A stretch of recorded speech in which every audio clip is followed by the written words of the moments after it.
Yo, YouTube, what's up with your boy, Sports and Fitness Rants? I'm back, guys. Click that like button. Subscribe to my channel. What's up, y'all? Welcome back, guys.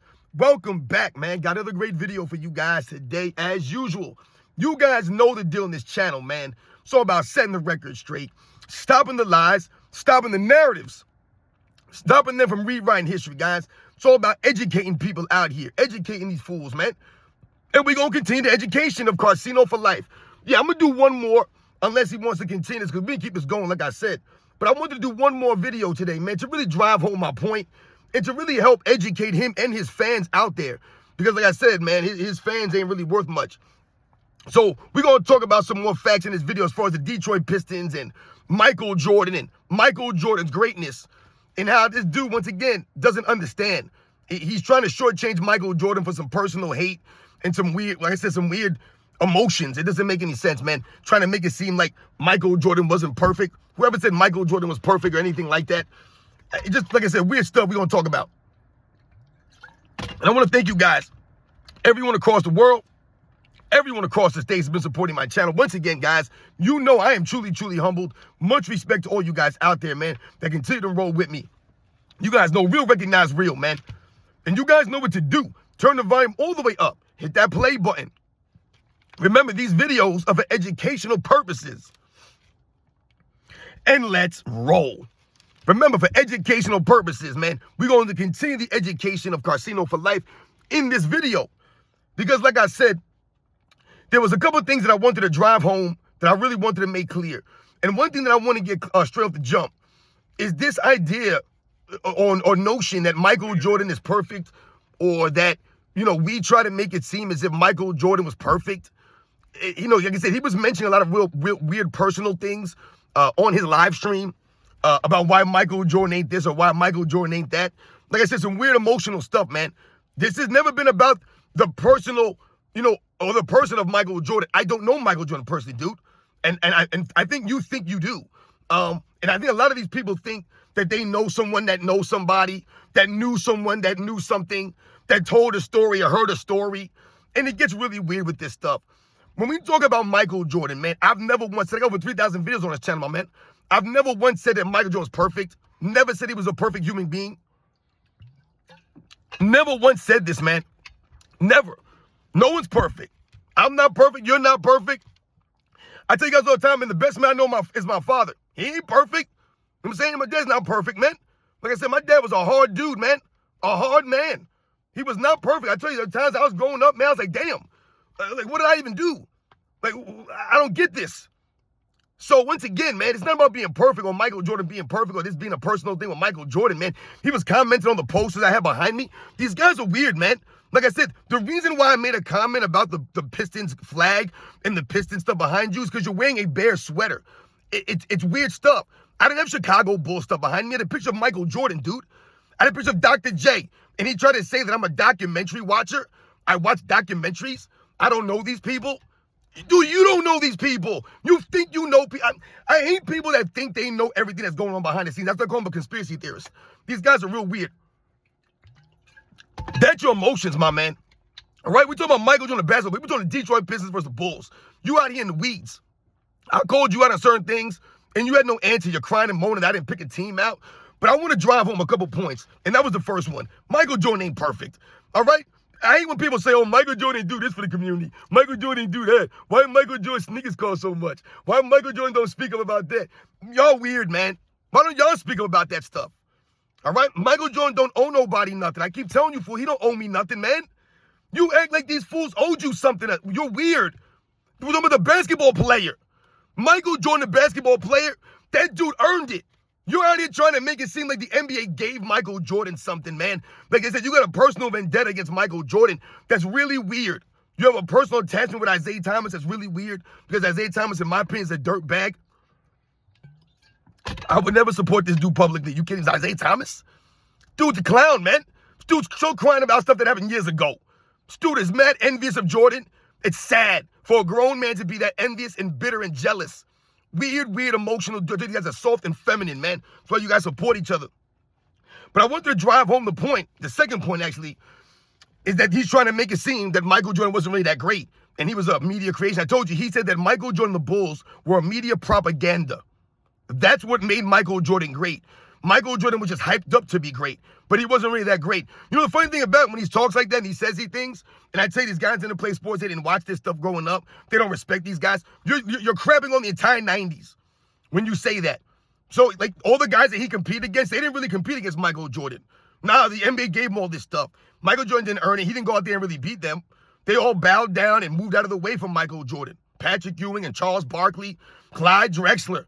All of these guys, man, Karl Malone, John Stockton, Hakeem Olajuwon, and everybody in the NBA at that time, everyone moved out of the way from Michael Jordan. Shaquille O'Neal, Penny Hardaway, Alonzo Mourning, Tim Hardaway. Everyone just moved out of the way. Gary Payton and Sean Kemp. They all just laid down. Reggie Miller, Dominique Wilkins. They just said, nah, man, Michael Jordan's got it. The NBA is going to let him win. So we're not even going to compete. None of this stuff even matters. That's what he's saying when he says these things, man. Michael Jordan was just a media creation. He was just hyped up. He didn't really go out there and earn it. The Bulls were all hype. That's why the Pistons lost, because they wanted the Pistons to lose. They never wanted the Pistons to win. I don't get how you can say they didn't want to win when they won twice. But the point here that I want to make in this video is I want to talk about 1988, 1989, and 1990. The years that the Pistons were beating the Bulls, and they were so great. Remember, he's claiming the 89 Pistons are the greatest team of all time. And he wants to have that opinion, that's great. But I told you, you have to be able to explain that. And when he tried to explain it, he sounded ridiculous. I told you, he's trying to explain it by tearing down Michael Jordan and the Bulls, by basically saying that Michael Jordan ain't that great. You only think he's great. I only think he's great because I watch documentaries, he said. Oh, you watch documentaries. Michael Jordan ain't this. You guys don't even know the game. I watched the game. Dude, you did not watch the games, apparently. You did not. I hate when people say that I watched the games when you can clearly tell they did not. And you're trying to make it seem like I don't know the game. Dude, I'm hitting you with the facts here. I've been cooking you up, and you're out here trying to cry and moan. And like I said, even your fans know that. And like I said, the ones that agree with you, look at what they're saying. And then look at them. Like I said, man, weirdos over here congratulating and patting another weirdo on the back. So let's think about what he says when he says the NBA wanted Michael Jordan, the Bulls, to win. That's the only reason why they won, right? Because the NBA was promoting the Bulls, promoting Michael Jordan. He's created through the media and the NBA hype and all this stuff. He wasn't really that great. He didn't really earn it. They didn't really beat the Pistons. The NBA helped them beat the Pistons. What's one easy way that you can make a claim or you can highlight this, right? Oftentimes we'll say, oh, look at the referees. Look what they're doing. The referees are helping this team out, right? They're giving them a little bit of help. We talk about home cooking. Oh, look at the referees. They got the home cooking going on the refs, right? A home field advantage. All these kinds of things we've talked about in sports, right? That's one way you can clearly say and see, hey, man, this team is getting a little bit of help from the referees. This team wouldn't be winning right now if they didn't have these free throws, if they weren't getting these foul calls in their favor. They're getting a little bit of help from the referees. A little bit of help. That's one way you can talk about this. Let's think about the years that the Pistons were beating the Chicago Bulls. And he's making it seem as if the NBA wanted the Bulls to win. That's why they ended up winning. Where was the NBA in 88? Where was the NBA in 89 and 90? Why did they not promote Michael Jordan and the Bulls? Why did they not favor them in the games? Why did they not get the free throw advantage and all the help from the referees? They did not, guys. Not even close. As a matter of fact, all the referee help, the free throw advantages, the personal fouls that weren't called, everything pointed to the Pistons. They had all the advantages, guys, over the Chicago Bulls. That's the reality here. And I'm going to highlight it in this video, guys. All right? So, in 1988, right, the Chicago Bulls lost to the Detroit Pistons, right? 4-1. But Michael Jordan is so great.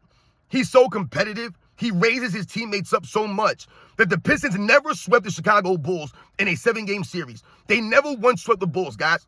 But the same can't be said about the Pistons, who got swept in 1991. Michael Jordan was never swept by the Pistons in those series, guys. They lost, absolutely. But I want you guys to understand, I'm going to highlight how close and competitive these series actually were compared to the other series that the Detroit Pistons played because of Michael Jordan's greatness that this guy Casino for Life is telling you is fabricated and made up. And he didn't earn any of this stuff. It was given to him. So in 1988, they beat the Chicago Bulls 4-1. And the game that they won in Detroit, guys, game 2. They won in Detroit. Michael Jordan, I think they had 36 points in that game and like 12 rebounds, something like that. His best teammate in that game, guys, they won, was Sam Vincent, who scored 31 points. So Michael Jordan beat the 88 Pistons one game in the playoffs with Sam Vincent as his second best teammate, guys, in the entire playoffs. I mean, in that series. Sam Vincent was his second leading scorer in that series. That's how great Michael Jordan was, guys. But Garcia wants you to believe these teams are great teams of all time. The Detroit Pistons were so great. They were destroying the Bulls. They were barely beating the Bulls. But let's think about this now. They beat them by 49 points. That was the margin of victory combined. 49 points, all right? Good for the Pistons. You know, in that series, the Pistons shot 132 free throws to the Bulls 108, guys. So that was a plus 24 for the Detroit Pistons. So they shot 24 more free throws than the Chicago Bulls in that series, guys. Does that sound like the NBA's helping the Chicago Bulls and Michael Jordan? No. As a matter of fact, Michael Jordan, I believe, was called for the most fouls on his team. The most fouls on his team. So they were calling fouls against Michael Jordan, and the Detroit Pistons were shooting more free throws than Michael Jordan's team.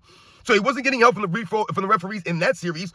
And as you guys can see, with that free throw difference, the difference between the points, 49, and the free throws, 24, would be a difference of 25 points. A 25-point difference, guys. So once again, this is a competitive series here. With Michael Jordan playing with Sam Vincent as his number 2 teammate. There's no knock on, no disrespect to Sam Vincent. You guys don't know who he is. Carcino for Life has no idea who Sam Vincent is. That's who Michael Jordan was competing against the Pistons with in 88 with. All right? I want you guys to think about this now, all right? Once again, the free throw advantage went to the Pistons, guys. Let's go to 1989 now, right? The Bulls are getting all the help from the referees, according to Carcino, man. The NBA wants to import most of the Bulls. They want them to win, blah, blah, blah, blah, blah, blah, blah, blah, blah. 1989, right? The Bulls lose to the Detroit Pistons, Eastern Conference Finals. The greatest team of all time, he's saying. The 1989 Pistons, right? They beat the Chicago Bulls, Eastern Conference Finals. They shot 195 free throws. The Bulls shot 178. So once again, they had the advantage. Not saying these are huge advantages. What I'm highlighting is that the Bulls didn't have an advantage. They did not have an advantage here. When they could have easily had an advantage. The referees could have easily gave the Bulls the advantage in the free throws. They could have easily been calling the Pistons for all those cheap fouls. For all that rough and stuff play. But they didn't do that. They let the Pistons play their game. Did they not? Yes, they did. Let them beat up Michael Jordan. Did they not? Yes, they did. So once again, there was no advantage. And as a matter of fact, Michael Jordan was called for 25 fouls in that series. And that was the most for both teams combined. Both teams. So when you talk about the most fouls in the game, in the series, Michael Jordan had the most fouls called against him, more than Rodman, more than Lane Beer, Isaiah Thomas, Dumars, any of these guys, John Sally, James Edwards, Michael Jordan, 25 foul calls against him in that series, most on both teams, guys. But the NBA's trying to help the Bulls win, trying to help Michael Jordan win. He didn't earn it. He got everything in his favor. Weird stuff from Carcino. Doesn't add up. They had the free throw bench. As a matter of fact, let's think about 1989. I told you guys, what was the point differential between the Bulls and the Pistons in 1989? This is how great Michael Jordan was, guys. Right? Once again, he talks about, the greatest team of all time was 1989 Pistons. No Bulls team with Michael Jordan that won a championship could ever touch an 89 Pistons team. And I laughed at that. And I said, any championship Bulls team. I said 91 just to say a number for him. But I said, any Bulls team that won a championship led by Michael Jordan is beating the 89 Pistons team. And why is that? Because look how competitive he was against the 89 Pistons with no one doing anything. His best teammate in 89 was Craig Hodges. Go look at the series. That was his most consistent. Second leading scorer was Craig Hodges. And yet he was able to win 2 games in 89 off that team. And the point differential was 25 points in that series. And they had a 17 free throw advantage. So 25 points, they won by a margin of victory in that series. And they had a 17 free throw advantage in the series. Seems pretty similar. Seems pretty much dead even. Right? But they had the advantage, not the Bulls. They did. Seems like Mike was pretty damn great in that series, wasn't he? Without any crazy help like that. He's out there competing. But you tell me Michael Jordan with a 91 Bulls team can't beat this 89 team. He won 2 games and made that close. He couldn't win 92 Bulls or the 96 Bulls or the 98. Oh, come on, man. Insane. But I'm going to give you guys some comparison here. I'm going to give you some perspective and some context of what I'm saying here. Context. In 1989, that, like I said, the differential was 25 points, right? 25-point differential. In the first round, they played the Celtics, that 89 Pistons team. The point differential, remember, that was the Celtics without Larry Bird. Remember, Larry Bird was hurt that season, right? That was Reggie Lewis leading them. The margin of victory was 32 points. 32, more than the Bulls was, right? In the second round, they played the Milwaukee Bucks that season, 1989, the Milwaukee Bucks. The margin of victory was 47 points, much greater than the Bulls. 25 points, is it not? And then when they beat the Lakers in the NBA Finals, 4-0, the margin of victory was 27 points. So if you look at all those numbers, the closest series was against the 89 Bulls. The 89 Bulls was their toughest series, according to the points and margin of victory. That's Michael Jordan with Craig Hodges doing this. You tell me that Michael Jordan can't lead one of the championship Bulls teams over the 89 Pistons? It's crazy to say. Michael Jordan ain't nice like that. He wasn't earning and putting in work. They were getting all the help. No, my man, you sound crazy. Let's take it a step further. Let's go to 1990 so we can add on to what I'm saying here. And continue the education of Carcino for life. Dude Change your profile pic too, because you look corny as hell, my man. Insane. I understand my man's posing like this with a watch, dude, like with a gold chain on. Stop it, man. Goodness gracious. What are you, 17, dude? My God. Anyway, let's go to the 1990 Detroit Pistons. This is the last year that they beat the Bulls. That Carcino's telling you guys, these are the great teams of all time. And the Bulls are continuing to get help from the NBA and being lifted up by the NBA. They're just media propaganda. No, they're not that great. Michael Jordan ain't this and that. Seems to me that the Detroit Pistons are getting all the referee help here from what I've seen. Right? The Bulls ain't getting lifted up by nothing. And these series are really close. 1990, they beat the Bulls in a 7-game series. No doubt about it. Let's think about this. The Detroit Pistons shot 227 free throws in that series. The Chicago Bulls, 201. So once again, they had the free throw advantage. Not saying it's a significant advantage. That's not saying why they won, I'm not saying. I'm saying you can see the Bulls are clearly not getting any help. They're not getting an advantage here, all right? They're not getting helped, all right? It's the opposite here. They're letting the Detroit Pistons play their rough and stuff game, and the Bulls just aren't good enough to beat them yet. That's what's going on here. It ain't nothing to do with Michael Jordan ain't great, and the Pistons are so great. They're so great. All the racing Montana Pistons. So the margin of victory was 21 points, guys, in that series. So the margin of victory was 21, and the free throw discrepancy was 26. So that's -5. So they won by 21 points, and they had a plus 26 at the free throw line, the Pistons. Remember, Scottie Pippen played, 30 minutes in Game 7 and scored 2 points?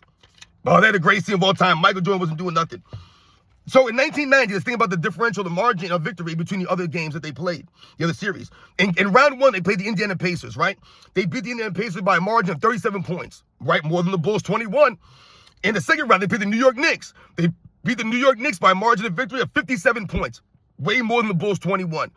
And then in the NBA Finals, they beat the Portland Trail Blazers with a margin of victory of 25 points. So for back-to-back seasons, the toughest series that they played in was against the Chicago Bulls, led by who? Oh, I guess it must be something about that guy, Michael Jordan. That's the common denominator. Because Pippen ain't around like that in 88. Pippen wasn't great in 89. So your second leading guy was Sam Vincent, right? In 88. In 89, it was Craig Hodges, right? And then finally, where was Scottie Pippen in Game 7? He wasn't there, though. But all those series were the closest series they played over the last 2 years, 89 and 90. So there was no free throw discrepancy. I don't know what this guy's talking about. And for comparison, the point differential, this is how great Michael Jordan was in competitive. Like I said, the Pistons never swept the Bulls. Never swept them. Michael Jordan's always going to get you at least one. You're going to get your one in a 7-game series. Never swept out there like that. Against the 87 Celtics, the Chicago Bulls, right, the point differential, right, always 1-9 without Pippen. Against the 87 Celtics, a great team, right? They had, the point differential was 24 points, guys. So they got swept 3 games to nothing, but it was a 24-point differential, all right? They lost the finals, and the point differential that they lost the finals by was 25. So they lost by a greater point differential in the finals, and they beat the Bulls by in the first round in 87. That was the Celtics, guys, all right? The 86 Celtics, guys. Look at something. What you guys think about something else? I'm trying to give you a more perspective here. It's how competitive Michael Jordan made the Bulls when they had no business being this competitive with these teams. This is how great he was. That Carcino's telling you he wasn't that great. He's a media creation and all this other weird nonsense. He's hyped up from the propaganda. They wanted the Bulls to win. He never earned it. You got to be kidding me, man. Stop it. In 86, the Celtics, right, one of the greatest teams of all time, right? In the first round, the point differential against the Bulls was 41 points, guys. 41-point differential, right? We get all that. The second round against the Dominique Wilkins Hawks, they won 50 games, coached by Mike Fratello with Doc Rivers and Kevin Willis. They beat them by a margin of 48 points, more than they beat the Bulls. 48 points in that series against the Milwaukee Bucks, guys. An excellent Milwaukee Bucks team. This is 86 Celtics, guys. They beat the Milwaukee Bucks with a margin of victory of 60 points. 60 points, more than the Bulls, 41. All right, and the Rockets, they beat the Rockets in the NBA Finals in the margin of victory with Hakeem Olajuwon and Ralph Sampson, right? They beat the Rockets by 37 points. So, only a 4-point difference between the Bulls. That's how competitive Michael Jordan made these Bulls teams, guys. But this guy Carcino's trying to act like Michael Jordan wasn't that great. He could never beat the Pistons with the Bulls championship teams. Yeah, Michael Jordan would toast them dudes because he was competitive and those series was close. And they would get all the free throw help from the referees. They would allow to beat up Michael Jordan and play that brand of basketball, a dirty brand of basketball. And you out here celebrating it like they was playing real basketball and they wasn't out there hitting Michael Jordan after the whistle, trying to hurt him. They actually said they were trying to hurt him out there. You okay with that because you don't care about Michael Jordan. It's a personal weird thing with you, dude. So I've just educated you here in this moment. I've educated your fans. Michael Jordan's not perfect. Stop trying to make it seem like we're talking about Michael Jordan, the person, and what he didn't do off the court and all this other weird stuff you want to bring up. Dude, you got a personal problem with Michael Jordan, and you email him. You holler at him, man. All right? Do what you got to do with him. You're a weird dude, man. Your content is weird. This whole entire back and forth with Detroit Pistons, Chicago Bulls stuff. Dude, get out your emotions, man. No one thinks the 89 Pistons are great team all the time except for you weirdos. And you're trying to make it about some weird nonsense. You're not making it factual. I hit you with a bunch of facts here. All right, so please stop this nonsense. Like I said, you're making yourself look like a clown, and like I said, you're making it really personal. And like you look straight, like a straight quote unquote hater. That's what you look like right now, my man. Michael Jordan went out there and earned it. The basketball play is legit. All right, stop making it personal. Michael Jordan earned it, man. He went out there and played the game the right way. He played with that love of the game. You try to crap on the entire era of '90s by trying to say that Michael Jordan was made a winner by the NBA. Or that somehow he was just created and he was media propaganda. He said those words, guys. The Bulls and Michael Jordan were media propaganda. I'm a documentary watcher. I didn't watch the games, man. Nah, apparently you didn't watch the games, my man. You didn't play basketball. You admitted this. You never played sports, man. So please stop talking about sports. Stick to whatever you know. Whatever it is you know that you did, stick to that stuff, dude. Because you don't know basketball. You don't know football. You don't know sports like that. All right? You're making it weird. You guys know the deal, man. I'll catch you guys on the next one.